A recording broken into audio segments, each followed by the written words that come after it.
Afro Comic Con 2021. Rewrite the future with us.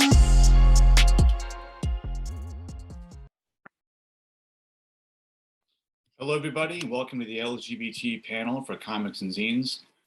Today, we're going to be talking about representation in comics, why you should consider your own story, what that means moving forward, and how you can contribute. My name is Joseph Cotsirilos. I am a local creator of many comics, and we're going to be discussing how to tell your own story and how to keep going if you get jammed up on ideas.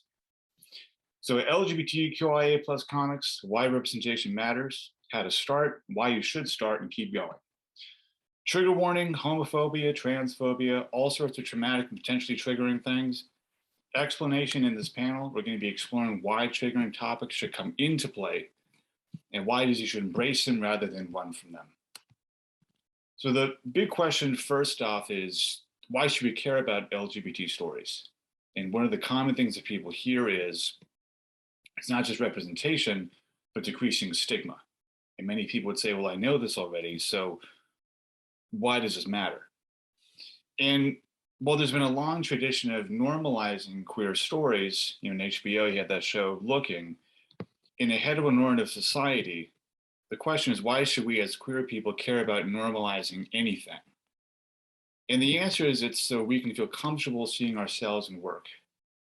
When you're an oppressed minority, it's very important to see yourself in a way that is real and gets rid of stereotypes and stigma. And everyone deserves a place where they feel safe, and you get to create it. Now, unfortunately, there's some very high suicide statistics for LGBT people. And representation for us is in many places life or death, quite literally. According to NBC News, July 15th, 2020, 40% of LGBT youth seriously considered suicide during the pandemic, the source being the Trevor Project. One LGBT youth, ages 12 to 24, attempts suicide every 45 seconds in the US. That was on March 11th, 2021, also the Trevor Project. There are many countries where being LGBTQ is punished by death. And in the United States, we often lose sight of, even though we have rights in this country, there are people trying to take them away from us every single day. So why do zines matter here? Why is it that zines play into this? And they've influenced pop culture more than you think. Well, zines are often thought of as a late 1990s and early 2000s phenomenon. The first fanzine was possibly published in 1936. Zines have had many periods where they influenced pop culture. In the 1960s, zines were used to circumvent mainstream culture.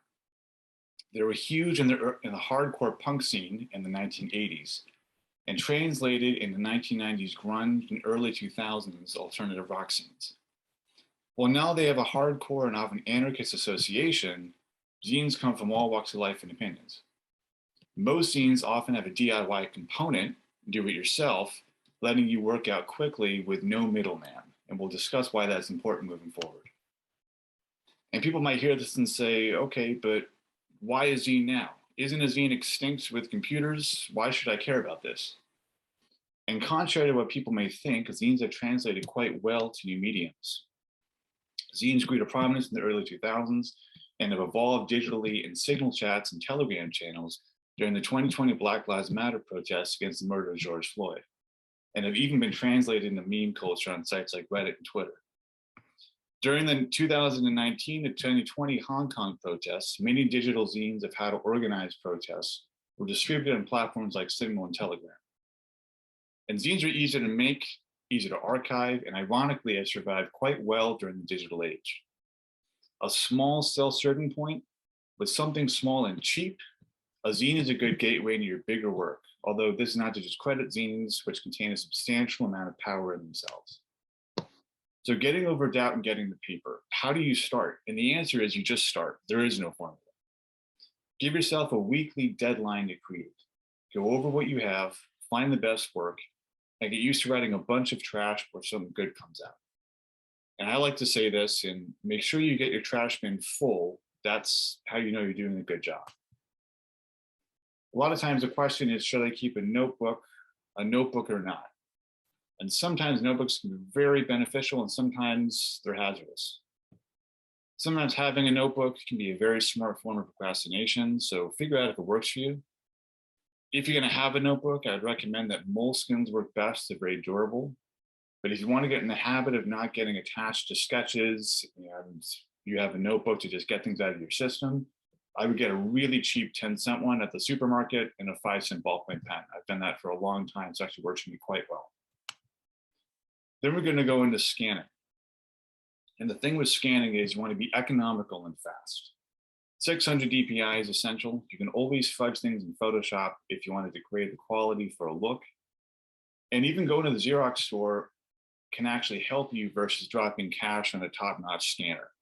If you're going to get a scanner, which I recommend you do, you want to do a lot of research in what scanner is going to help you and whether that's going to help you over a hookup at the copy store. And both can be equally beneficial depending on where you go.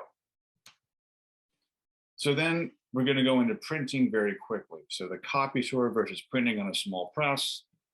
And you can do things like small press printing, but sometimes getting a good hookup at a print shop actually works.